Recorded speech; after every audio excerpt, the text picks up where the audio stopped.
ಧರ್ಮಸ್ಥಳ ಈ ಜಗತ್ತಿನ ಒಂದು ಪವಿತ್ರ ಕ್ಷೇತ್ರ.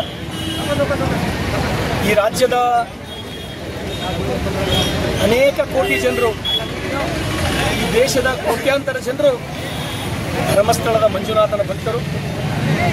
ಧರ್ಮಸ್ಥಳದ ಧರ್ಮಾಧಿಕಾರಿಯ ವೀರೇಂದ್ರ ಹೆಗಡೆಯವರ ಭಕ್ತರು ಮತ್ತು ನಾವೆಲ್ಲರೂ ಅನುಕರಣೆ ಮಾಡ್ತಕ್ಕಂಥವ್ರು.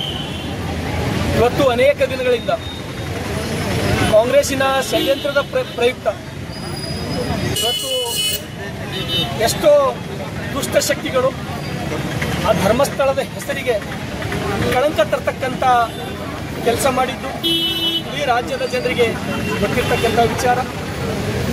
ಕಾಂಗ್ರೆಸ್ಸಿನ ಈ ಷಡ್ಯಂತ್ರದ ಮುಖವಾಡ ಈಗಾಗಲೇ ಬಯಲಾಗಿದೆ. ಅಲ್ಲಿ ಅನೇಕ ದಿನಗಳಿಂದ ಆ ಮಾಸ್ಕ್ ಮ್ಯಾನ್ ಯಾರು ಅಂತಕ್ಕಂಥದ್ದು ಗೌಪ್ಯವಾಗಿ ಉಳಿದಿಲ್ಲ. ಅವನು ಯಾರು ಅಂತಕ್ಕಂಥದ್ದು ಗೊತ್ತಾಗಿದೆ.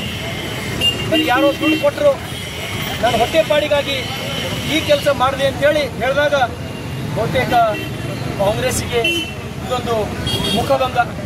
ಹಾಗಾಗಿ ಧರ್ಮಸ್ಥಳ ಅದೊಂದು ಅಂತಿಂತ ಸ್ಥಳ ಅಲ್ಲ, ಅದೊಂದು ಪವಿತ್ರ ಕ್ಷೇತ್ರ.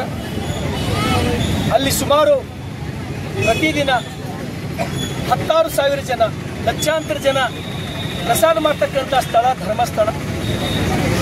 ಲಕ್ಷಾಂತರ ಜನ ವಿದ್ಯಾರ್ಥಿಗಳು ಶಿಕ್ಷಣ ಪಡಿತಕ್ಕಂಥ ಸ್ಥಳ ಅದು ಧರ್ಮಸ್ಥಳ.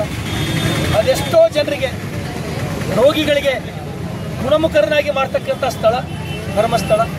ಹಾಗಾಗಿ ಬಸವ ಕಲ್ಯಾಣದ ಈ ನೆಲದ ಒಬ್ಬ ಸೇವಕನಾಗಿ, ಶಾಸಕನಾಗಿ ಈಗಾಗಲೇ ನಾನು ಧರ್ಮಸ್ಥಳ ಮಂಜುನಾಥನ ದರ್ಶನವನ್ನು ಪಡೆದಿದ್ದೇನೆ. ಧರ್ಮಸ್ಥಳದ ಧರ್ಮಾಧಿಕಾರಿಗಳಾದಂಥ ವೀರೇಂದ್ರ ಹೆಗಡೆಯವರ ದರ್ಶನವನ್ನು ಪಡೆದು ನಾನು ಕೂಡ ತಮ್ಮ ಬೆಂಬಲಕ್ಕೆ ನಿಲ್ತೇನೆ ಅಂತಕ್ಕಂಥ ಒಂದು ಮನವಿಯನ್ನು ಅವರಿಗಾಗಿ ಈಗಾಗಲೇ ಇಟ್ಟು ಬಂದಿದ್ದೇನೆ.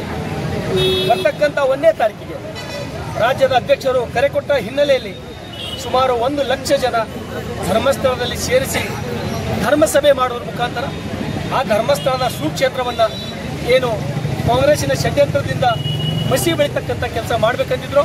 ಹಾಗಾಗಿ ನಾವಿವತ್ತು ಧರ್ಮಸ್ಥಳದ ಮಂಜುನಾಥನಿಗೆ, ಧರ್ಮಸ್ಥಳದ ಧರ್ಮಾಧಿಕಾರಿಗಳಿಗೆ ಮಸಿ ಬೆಳೀತಕ್ಕಂಥ ಕೆಲಸ ಮಾಡೋಕ್ಕಲ್ಲ, ನಾವಿದ್ದೇವೆ. ಧರ್ಮ ಉಳಿಸ್ತಕ್ಕಂಥ ಕೆಲಸ ಯಾವತ್ತೂ ಕೂಡ ಭಾರತೀಯ ಜನತಾ ಪಾರ್ಟಿ ಮಾಡ್ತದೆ ಅಂತಕ್ಕಂಥ ಸಂದೇಶ ಸಾರಲಿಕ್ಕೆ ಸೆಪ್ಟೆಂಬರ್ 1ಕ್ಕೆ ನಾವು ಧರ್ಮಸ್ಥಳದಲ್ಲಿ ಸೇರಿದ್ದೇವೆ. Thank you.